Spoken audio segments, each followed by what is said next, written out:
नमस्कार, आप देख रहे हैं ग्रैंड न्यूज नेटवर्क और मैं हूं आप सभी के साथ आयुषी। चलिए नजर डाल लेते हैं आज की तमाम खबरों की ओर। स्वतंत्रता दिवस समारोह की तैयारियां जोर शोर से चल रही है। जिला स्तरीय मुख्य समारोह इस बार भी पुलिस परेड मैदान में ही होगा। मुख्य अतिथि उप मुख्यमंत्री अरुण साव होंगे। पुलिस परेड मैदान में कार्यक्रम का अंतिम रिहर्सल हुआ। सब कुछ उसी क्रम में हुआ जो कि मैदान में 15 अगस्त को होना है। कलेक्टर संजय अग्रवाल और एसएसपी रजनीश सिंह ने तैयारियों का जायजा लिया। उन्होंने राष्ट्रीय पर्व की गरिमा के अनुरूप सारी तैयारियां पूर्ण करने के निर्देश दिए।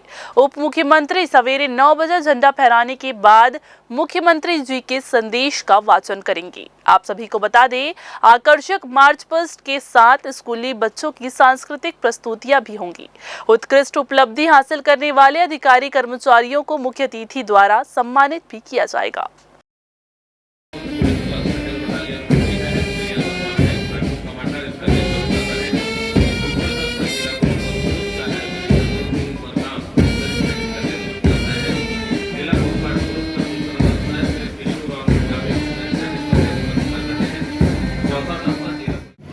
और इसी तरह रंजना मानिकपुरी नायक जिला होमगार्ड महिला की प्लाटून कमांडर भी, उनका भी ये 9वां साल है जबकि वो इस दस्ते का नेतृत्व कर रही है।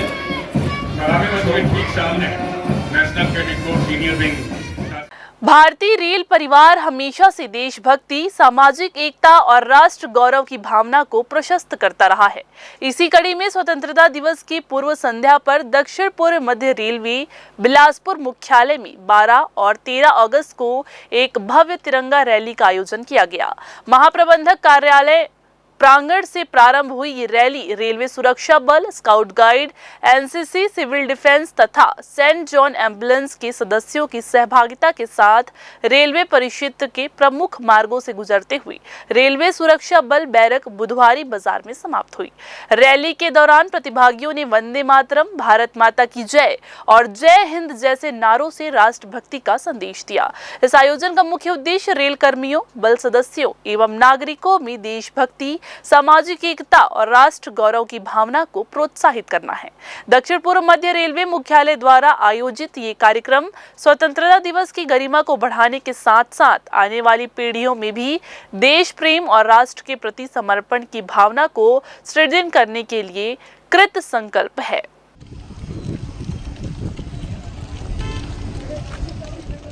किसानों को आधुनिक खेती की तकनीक और सरकारी योजनाओं की जानकारी देने के लिए विभाग के कर्मचारियों को प्रशिक्षण कार्यक्रम का आयोजन किया गया। इस कार्यक्रम में भारत सरकार के कृषि मंत्रालय की फसल कटाई प्रयोग योजना और जल शक्ति मंत्रालय की योजनाओं के बारे में विस्तार से बताया गया। प्रशिक्षण के दौरान किसानों को समझाया गया कि कैसे वे खेतों में फसल कटाई का सही समय पहचान कर बेहतर उपज प्राप्त कर सकते हैं। इसके साथ ही वर्षा के आंकड़े इकट्ठा करने की प्रक्रिया भी उन्हें सिखाई गई। किसानों को दैनिक, साप्ताहिक और मासिक वर्षा के आंकड़े दर्ज करने का तरीका भी बताया गया ताकि खेती में पानी के प्रबंधन को और बेहतर बनाया जा सके।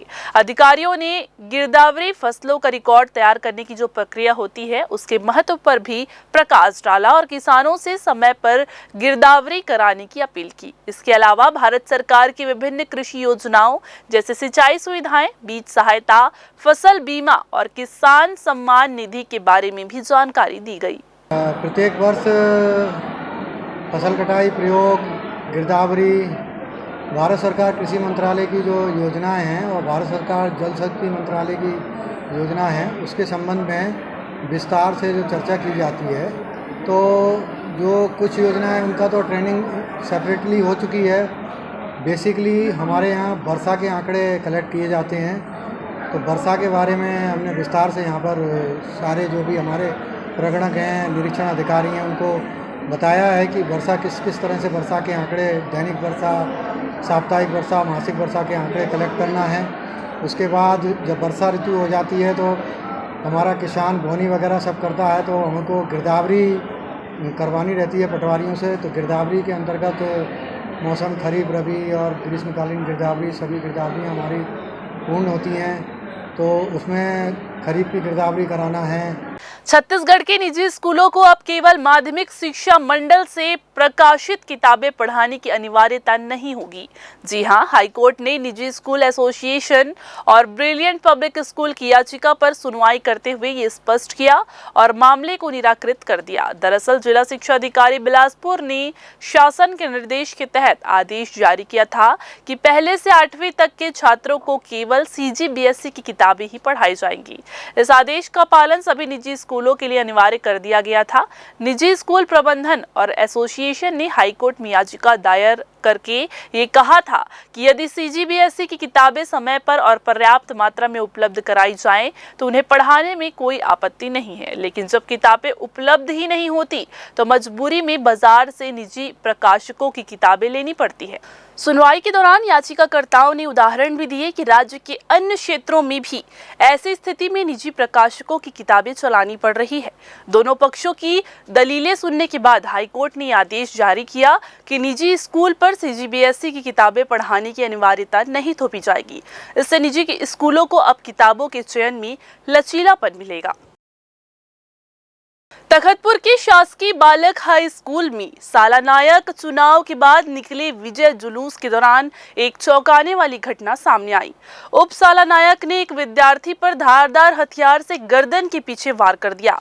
बताया जा रहा है कि पीड़ित छात्र ने DJ ऑपरेटर से कोई गाना बजाने को कहा, जिस पर उप सालानायक भड़क गया और गाली गलौज करते हुए हमला कर दिया।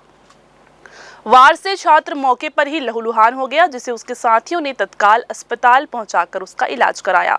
इस घटना ने कानून व्यवस्था पर सवाल खड़े कर दिए हैं, क्योंकि अब न केवल अपराधी बल्कि स्कूली छात्र भी खुलेआम नियम कानून की धज्जियां उड़ा रहे हैं। तो ये थी आज के बुलेटिन की तमाम खबरें। अगले बुलेटिन में फिर होगी आपसे मुलाकात। तब तक के लिए पूरी टीम के साथ मुझे दीजिए इजाजत। नमस्कार।